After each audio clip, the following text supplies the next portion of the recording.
And welcome to the special edition of Hannity. The cost of amnesty now is the first comprehensive immigration reform legislation in decades winds its way through Congress.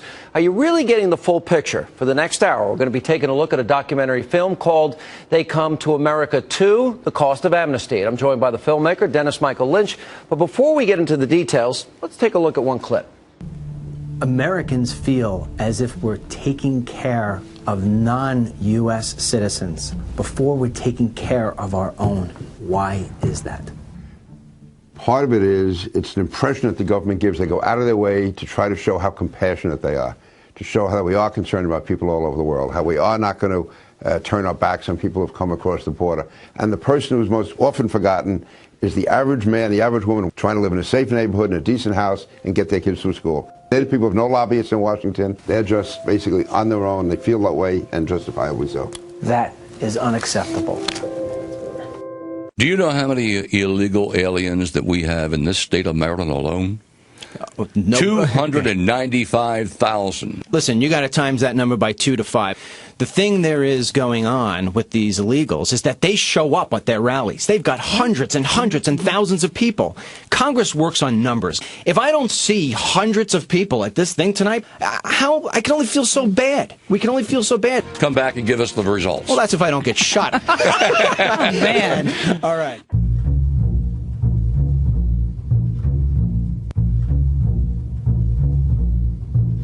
America is a nation of laws. It is our rule of law which really separates us from the rest of the world. It provides an infrastructure that gives people the opportunity to realize what they call the American dream.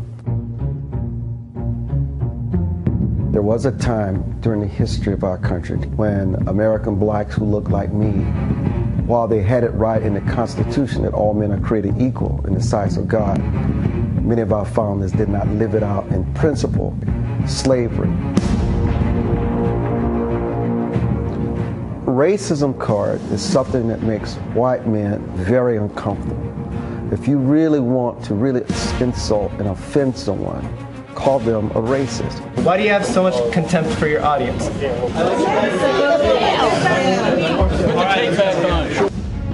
They cannot use the card of racism because they're not being discriminated. They're being criticized because what they do is obfuscate the law. If you don't want to be called racist, you need to stop denying that you're racist. You're not Okay. Okay. Now wait, whoa. These illegals have no idea what racism is. Racism is being told, I can rape your mother and your daughter, and there's nothing you can say about it. I was born in Guatemala. Yes. Your statement offend me because I am not. Racism is being told to give up your seat, and the only seat that you could possibly have is on the back seat of the bus. They are coming to take away the things that belong to the people in this country. To even try to put their cause at the same level, that kind of ugly racism where people lost their life, lost their livelihoods, were killed generations deep, is laughter. It's laughter. And joining us now, filmmaker Dennis Michael Lynch. How are you?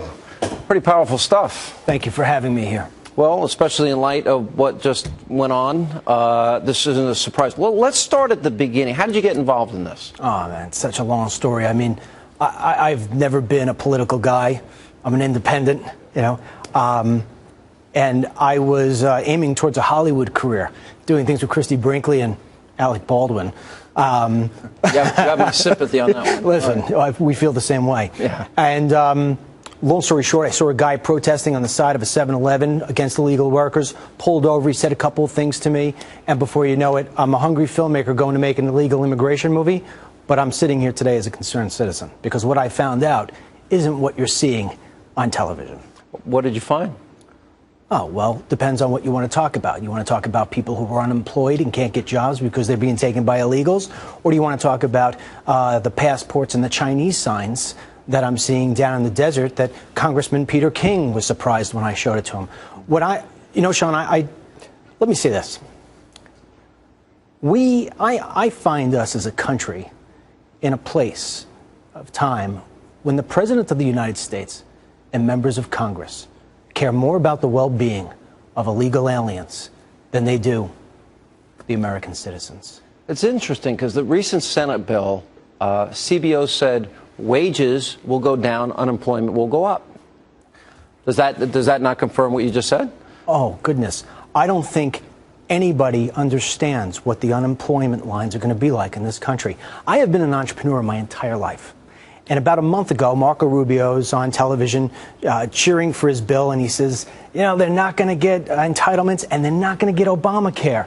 I'm sitting back watching this, immediately realizing that that's the silver bullet to the worker's head. Now, you've seen Ted Cruz now is talking about how it is cheaper to hire an illegal than it is to hire an American citizen. That is going to go across every industry up and down. If you're at home right now and you're a UPS driver and you think you're okay, let me tell you something. You're not. What about the weapon that Armstrong was talking about and you were discussing, and that is that if you are against a path to citizenship or legalization of those that didn't respect our laws and sovereignty, you are a racist. You know, let's it's effective. No, it's effective, but you know, one thing my film does, it diffuses that entire argument. I walk into these cities and show my film, and I have protesters standing outside, calling me a racist, throwing things at me, you name it. I say to them, come inside, watch the film, talk to the people that are inside. By the end of those sessions, they're asking to take pictures with me. Okay, it's a baloney argument, and when you get somebody like Schumer, right? Schumer's now saying, oh, if you don't give them the pathway, they're going to be marching in the streets. That's divisive behavior. America doesn't need that. America needs a leader and leadership that brings people together, not separates them. The president, though, lives off this. Republicans want dirty air and water, so this is a common tactic. But you don't think it has any impact? No, you know what? I really don't, because I've traveled this country by car. Okay, 4 times making these films. I have seen every school that's closed. I've seen every person on unemployment line, and I've talked to countless Americans. Not one person has ever said to me, I can't stand those Latinos. What they say is, I don't like the special treatment that illegals are getting. All right, what about me? I'm the American citizen. What about me being first? What is the biggest cost? We know the impact on the educational system, criminal justice system, healthcare system. What do you think is the biggest cost? I know what the biggest cost is. What? The American spirit is broken. It's broken. And I can tell you, when that Senate bill passed, more viewers than you realize felt defeated. They see America falling off the cliff. And if this bill, as it's written, passes the House, forget it. You're going to see this country go into a place that you and I cannot even begin to fathom. First of all, we're going to only have a one-party system. Second of all, as we already talked about, the unemployment lines. But third of all, from what I see going on in that border, and my film catches it like no other film, we will have September 11s, like you just saw in Boston. Let me tell you something. They just shut down that whole city. Every terrorist in this country and waiting to get into this country saw how effective that 2 pressure cookers can shut down an entire city. There's no more need for airplanes.